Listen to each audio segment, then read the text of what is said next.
بسم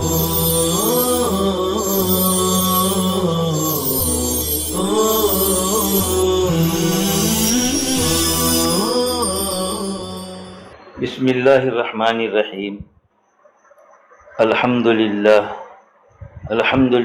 وکفا وسلام علی عبادہ الذین اصطفى اما بعد فاعوذ باللہ من الشیطان الرجیم بسم اللہ الرحمن الرحیم لن یستنکف المسیح ان یکون عبدا للہ ولا الملائکۃ المقربون ومن یستنکف عن عبادتہ وَيَسْتَكْبِرْ فَسَيَحْشُرُهُمْ إِلَيْهِ جَمِيعًا صدق اللہ العلی العظیم۔ عزیز طلبہ، عیسائی نصارہ جو حضرت عیسیٰ کو معبود مانتے تھے، ان پر کئی طرح سے ماقبل میں رد کیا گیا تھا۔ آج کی اس آیت سے بھی ان لوگوں کے اس گمان پر رد ہے کہ تم مسیح کو معبود مانتے ہو، حالانکہ مسیح معبود نہیں ہے بلکہ معبود حقیقی کے عبد ہیں۔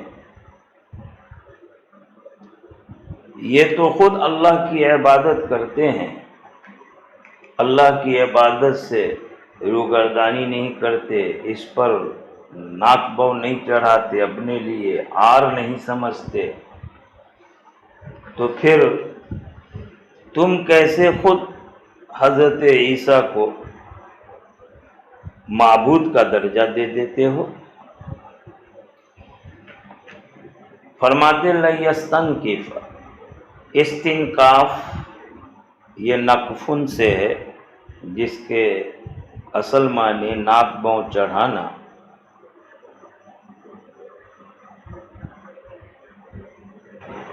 روگردانی کرنا یا کسی چیز سے باز رہنا، اس سے الگ ہو جانا۔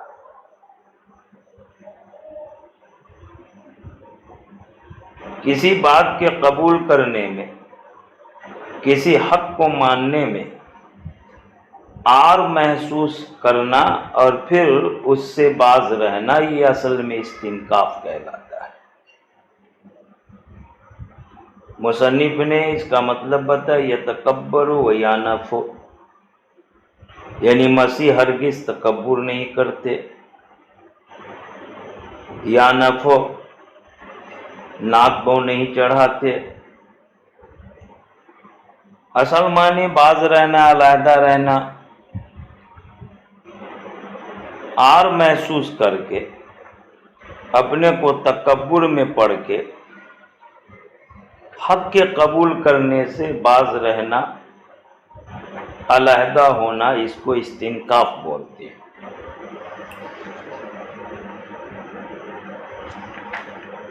فرمایا کہ ہرگز مسیح تکبر نہیں کرتے، عار محسوس نہیں کرتے۔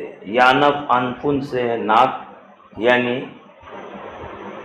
محاورے کی زبانی بولتے ہیں کہ یہ بات مان لی، گویا ناک کٹ گئی، نہیں مانا، اس کی ناک اونچی رہی۔ تو مسیح ناک اونچی کرنے کے لیے تکبر کے طور پر ہرگز اس بات سے عار محسوس نہیں کرتے کہ وہ اللہ کے بندے ہیں۔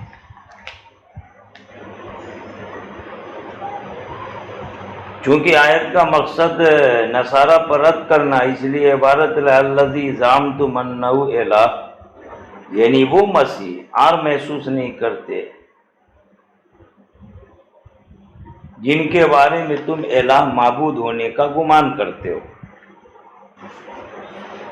ان یکون سے پہلے عن مقدر معنی مصنف نے اشارہ کیا کہ ان حرف جار محذوف ہے، یعنی اس بات سے وہ تکبر کرتے ہوئے، عار محسوس کرتے ہوئے روگردانی نہیں کرتے کہ وہ اللہ کے بندے ہیں۔ یہ تو خود اللہ کی بندگی اپنی شان سمجھتے ہیں، اور تم کیسے انہیں بندے سے ہٹا کر بندہ نواز بنا دیتے ہو، عبادت سے ہٹا کر معبودیت کا مرتبہ دے دیتے ہو۔ آیت کے تعلق سے شان نزول یہ بیان کرتے ہیں کہ نجران جہاں نصارہ آباد تھے، وہاں سے نصارہ کا ایک وفد اور جماعت آپ صلی اللہ علیہ وسلم کے پاس آیا اور کہنے لگا کہ محمد آپ ہمارے ساتھی یعنی ہمارے نبی حضرت عیسیٰ پر عیب لگاتے ہیں، آپ انہیں عبداللہ کہتے ہیں کہ وہ تو اللہ کے بندے۔ تو آپ صلی اللہ علیہ وسلم نے فرمایا کہ حضرت عیسیٰ کے لیے یہ بات عار اور عیب کی نہیں ہے کہ وہ اللہ کے بندے ہیں، بندگی یہ ان کے لیے عیب عار کی بات نہیں، یہ تو ان کی شان ہے۔ اس پر یہ آیت نازل ہوئی تھی کہ وہ خود مسیح اس بات سے عار نہیں محسوس کرتے کہ وہ اللہ کے بندے، وَلَا الْمَلَائِكَةُ الْمُقَرَّبُونَ، اور نہ ہی وہ فرشتے جو مقرب ہیں، عند اللہ نکالا یعنی وہ جو اللہ کے ہاں مقرب۔ بتاؤ جن فرشتوں کا مقام اللہ کے یہاں اتنا بلند کہ اللہ نے انہیں اپنا مقرب بنا لیا ہو، وہ فرشتے خود جب اللہ کی بندگی کرنے، اللہ کے بندہ ہونے سے عار محسوس نہیں کرتے، تو پھر یہ مسیح یا اور کسی کے لیے یہ بات عیب اور عار کی کیسے ہو سکتی ہے؟ وَلَا الْمَلَائِكَةُ الْمُقَرَّبُونَ، اور نہ ہی فرشتے جو اللہ کے یہاں مقرب ہیں، لَا يَسْتَنْكُفُونَ أَن يَكُونُوا عَبِيدًا، وہ اس بات سے عار نہیں محسوس کرتے کہ وہ اللہ کے بندے ہوں۔ سوال ہو رہا تھا کہ یہاں تو حضرت مسیح کا ذکر ہو رہا، فرشتوں کا تذکرہ کیوں آ گیا؟ مصنف نے اسی کا جواب دیا، وَهَذَا مِنْ أَحْسَنِ الْاِسْتِطْرَادِ، یہ جو فرشتوں کا تذکرہ ہوا وَلَا الْمَلَائِكَةُ الْمُقَرَّبُونَ، یہ بہترین استدراج کے قبیل سے۔ استدراج کا مطلب ہوتا ہے غیر محل میں بے موقع کسی چیز کا ذکر کرنا، لیکن مناسبت سے ذکر کرنا۔ ظاہر ہے کہ یہاں پر حضرت مسیح کا تذکرہ ہو رہا تھا اور فرشتوں کا ذکر یہ غیر محل میں بے موقع ہو رہا، لیکن دونوں کے ذکر سے ایک خاص مطلب نکالا جاتا ہے۔ ایک اعتبار سے دونوں میں بڑی مناسبت ہے، وہ مناسبت یہ ہے کہ جیسے نصارہ حضرت عیسیٰ علیہ السلام کے بارے میں غلط عقیدہ رکھتے تھے کہ عیسیٰ معبود ہیں، اللہ کا بیٹا ہیں، اسی طرح سے مشرکین فرشتوں کے بارے میں غلط عقیدہ رکھتے تھے کہ فرشتے اللہ کی بیٹیاں ہیں اور اللہ کی طرح یہ فرشتے عبادت کے حقدار ہیں۔ تو مسیح کا ذکر کر کے جس طرح نصارہ پر حضرت عیسیٰ مسیح کے تعلق سے رد کیا گیا، تو لگے ہاتھ فرشتوں کا ذکر کر کے مشرکین پر بھی رد کر دیا گیا۔ یہ بہترین استدراج ہے کہ فرشتوں کا ذکر تو غیر محل میں بے موقع ہے، لیکن ماقبل کے ساتھ بڑی مناسبت پائی جاتی ہے، اور مناسبت کی وجہ سے بے موقع ہی صحیح غیر محل میں کسی چیز کا ذکر کرنا یہ استدراج کہلاتا ہے۔ کہتے وَهَذَا مِنْ أَحْسَنِ الْاِسْتِدْرَاجِ، یہ یعنی ملائکہ مقربون کا تذکرہ، یہ استدراج بہترین استدراج میں سے ذکر للرد، جس کو ذکر کیا گیا ہے ان لوگوں پر رد کرنے کے لیے، من زعم انها آلہہ، جو فرشتوں کے بارے میں یہ گمان رکھتے ہیں کہ یہ معبود ہیں، او بنات اللہ، یا یہ اللہ کی بیٹیاں ہیں۔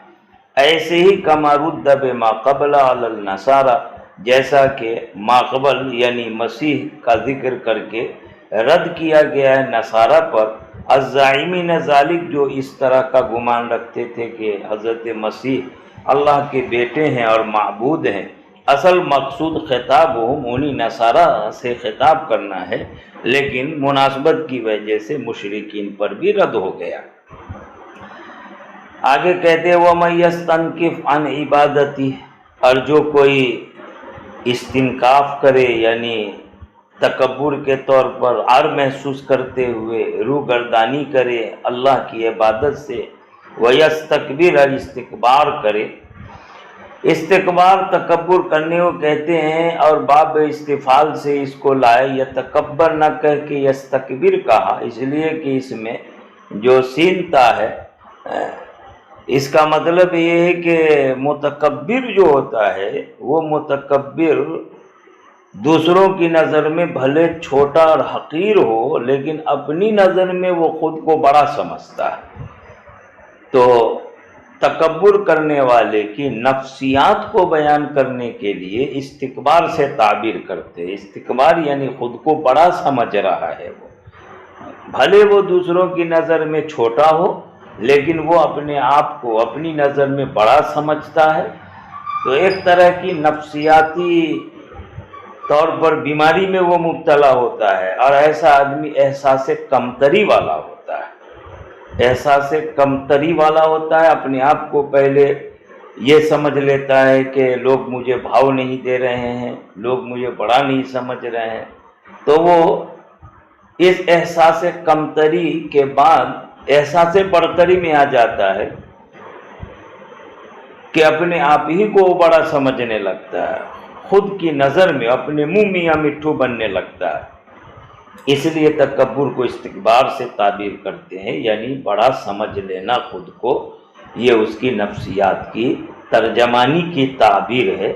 وَيَسْتَكْبِرْ، اور جو استکبار کرے، من میں شرط کے معنی ہیں، یہی وجہ آگے جو خبر لائی جا رہے فَسَيَحْشُرُهُمْ، وہاں فا جزائیہ لا رہے ہیں، سو اللہ انہیں جمع کرے گا الیہ، اپنی طرف، جمیعہ، ان سب کے سب کو اکٹھے۔ جمیعہ یہ ترکیب میں یحشرہم میں ہم ضمیر سے حال واقع ہے، ای فی الآخرہ، یعنی آخرت میں۔ یہاں استنکاف اور استکبار یہ دو لفظ ایک ساتھ لائے، عطف کیا گیا یستنکف پر استکبار، یستکبر، وَمَن یستنکف عن عبادتی وَیستکبر، یہ واو عطف، عطف کے لیے مغایرت کا ہونا ضروری ہے، یعنی معطوف معطوف علیہ میں تغیر ہونا چاہیے، کسی طرح کا فرق ہونا چاہیے۔ اس لیے اہل لغت نے استنکاف اور استکبار میں فرق کیا کہ استکبار کا درجہ استنکاف سے نیچے ہوتا ہے، استنکاف اعلیٰ درجہ اور استکبار اس سے ادنا درجہ۔ وجہ یہ ہے کہ استنکاف جو ہوتا ہے یعنی حق سے دور رہنا، حق سے الگ ہونا، یہ استحقاق پر اور بلا استحقاق کے بھی ہوتا ہے، یعنی چاہے حق ہو اس کو ایسا یا حق نہ بھی ہو، ہر اعتبار سے جو حق کے قبول کرنے سے رکا رہا، باز رہا، اس کو استنکاف بولتے ہیں، استحقاقاً ہو یا بلا استحقاق کے ہو۔ اور استکبار جو ہوتا ہے وہ استحقاق پر بھی کبھی ہو جاتا ہے۔ استحقاق پر مطلب یہ ہے کہ وہ مستحق تھا، اور مستحق ہونے کی وجہ سے یعنی بڑا تھا اور خود کو بڑا سمجھ رہا ہے، تو استحقاق کی قید ہے اس میں کہ مستحق تھا، اس وجہ سے اس نے ایسا کرا، لہذا استکبار کا درجہ استنکاف کے مقابلے میں ذرا ادنا ہو جاتا ہے۔ اسی ادنا فرق کی وجہ سے معمولی جو دونوں میں فرق آ گیا، اس کی وجہ سے دونوں کو ایک دوسرے کا معطوف علیہ بنا کر کے پیش کر دیا۔ اور جو کوئی عار محسوس کرے اللہ کی عبادت سے اور استکبار کرے یعنی تکبر کر کے روگردانی کرے، سو ان قریب اللہ انہیں اپنی طرف جمع کرے گا۔ جمیعاً بتایا ہم ضمیر سے حال واقع ہے، حالت ہونے ہیں جمیعہ درحال کہ وہ سب اکٹھے ہوں گے، فی الآخرت، تمام کے تمام کوئی بچ نہیں پائے گا۔ یہاں پر فَسَيَحْشُرُهُمْ کے اندر حشر میں اجمال یا عموم تھا۔ اجمال یعنی اکٹھا کرنا ہوگا، تو کیا اکٹھا کرنا سب کے لیے ایک جیسا ہوگا؟ ظاہر ہے کہ یہ مجمل ہے، آگے اب اسی کی تفصیل بیان کی گئی۔ یا حشر میں عموم تھا کہ یہ کافرین کے لیے بھی حشر ہے اور مومنین کے لیے بھی حشر ہے، یعنی دونوں کو، مستنکفین، متکبرین، غیر متکبرین، غیر مستنکفین، ان سب کو اللہ پاک جمع کرے گا۔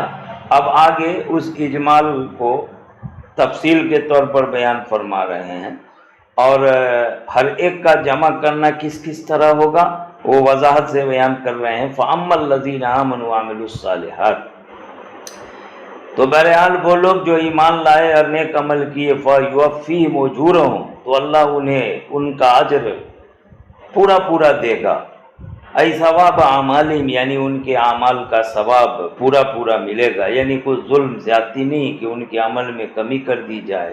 یہ عدل کو بیان کرتے ہیں، فرمایا کہ جیسا عمل کیا ہوگا ویسا اجر ملے گا پورا، اس میں کوئی کمی نہیں ہوگی۔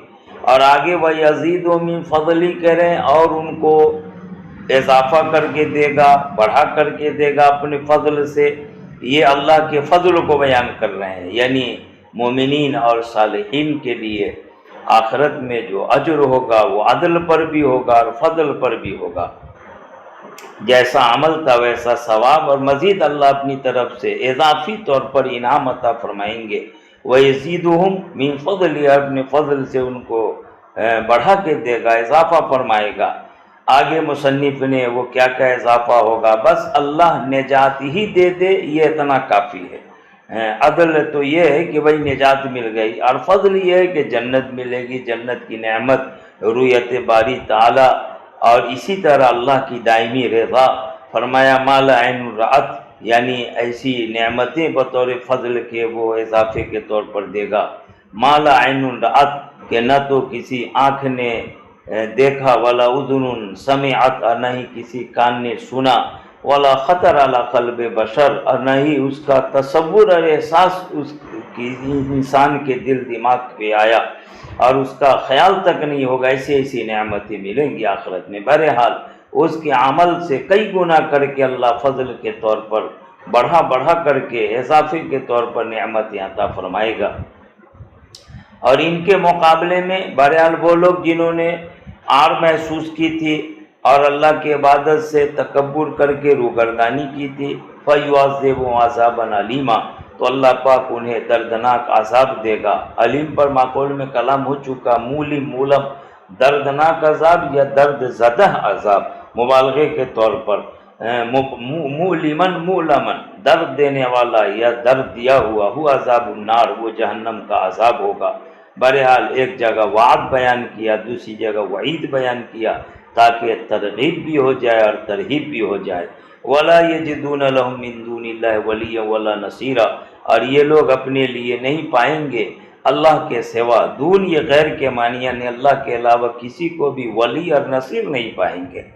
ولی نصیر دونوں بظاہر ایک ہی معنی میں، یعنی معاون، مددگار، لیکن دونوں کو عطف کے طور پر بیان کیا تو تغیر کے لیے مصنف نے تھوڑا فرق کر دیا کہ ولین کا مطلب ہوگا یعنی ایسا والی یدفع عنہم، جو ان سے عذاب کو دفع کر دے، یعنی دفع مضرت کے اعتبار سے ولی، اور ولا نصیر، نہ ہی مددگار، یعنی ایسا مددگار یمنع منہ، جو ان سے جو ان کو روک دے اس عذاب سے، یعنی جلب منفعت کے طور پر۔ یہ فرق کر لیں گے کہ عذاب کو دور کر دے اور ثواب دے دے، جہنم سے بچا لے اور جنت میں داخل فرما دے۔ تو دفع مضرت اور جلب منفعت، ان دونوں اعتبار سے فرق کر لیں تو ولی اور نصیر کے معنی میں تھوڑا سا فرق ہو جاتا ہے۔ آگے فرماتے یا ایھا الناس، اے لوگوں۔ عموماً اس طرح کی آیت آتی ہے تو مکہ والے مراد ہوتے ہیں، لیکن اعتبار عموم لفظ کا ہوتا ہے، اس لیے عام انسان قیامت تک وہ سب اس کے مصداق ہو سکتے ہیں۔ اے لوگو قد جاءکم برہان، تمہارے پاس یقیناً برہان آ گیا ہے، من ربکم، تمہارے رب کی طرف سے۔ من ربکم یا تو جا سے متعلق یہ برہان تمہارے رب کی طرف سے آیا، یا من ربکم یہ ترکیب میں برہانن کی صفت واقع ہو جائے اور کائنن سے متعلق ہو جائے، محذوف عبارت ہوگی برہان کائن من ربکم، وہ برہان دلیل جو تمہارے رب کی طرف سے ہے۔ تو برہان من ربکم